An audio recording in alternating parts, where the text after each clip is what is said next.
Hello అండి, అందరికీ నమస్కారం. ఘర్ సోబయాడు అది దేవుడు చేసిన మనుషుల సినిమాలో నేను చేసింది ఆ బిట్.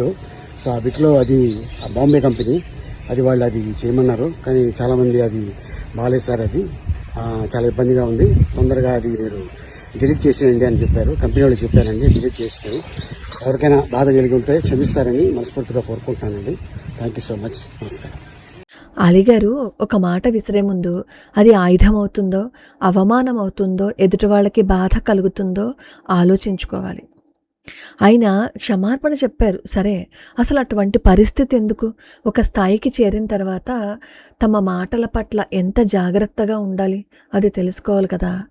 ఎంతో చక్కగా అనుభవం ఉన్న నటుడు, ఎన్నో వేదికల మీద తన వాక్చాతుర్యంతో ఆయన నవ్వించారు. సరే, చేసిన తప్పును తెలుసుకొని సారీ చెప్పటం మంచి లక్షణమే, కానీ ఒకసారి నోటి నుంచి వచ్చిన మాట అది విడిచిపెట్టిన బాణం లాంటిది. అవతల వారి మనస్సును గాయపరిచిన తర్వాత ఎన్నిసార్లు చెప్పినా ఆ మచ్చ అలాగే ఉంటుంది.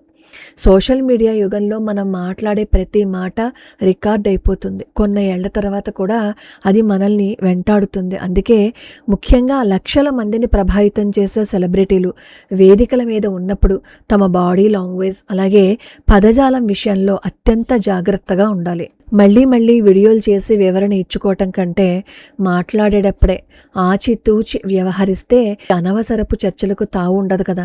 హాస్యం పేరుతో ఎవరినో ఒకరిని కించపరచటం లేదా సందర్భోచితం కాని వ్యాఖ్యలు చేయటం వల్ల వ్యక్తిగత ఇమేజ్ దెబ్బతినడమే కాకుండా అభిమానుల్లో కూడా గందరగోళం ఏర్పడుతుంది. అనుభవం పెరిగే కొద్దీ మాటల్లో గాంభీర్యం ఉండాలి. అలీగారి విషయంలో కూడా అదే ఆసిద్ధం. తప్పు తెలుసుకోవటం మంచిదే, కానీ ఆ తప్పు పునరావృతం కాకుండా చూసుకోవటమే అసలైన పరిపక్వత.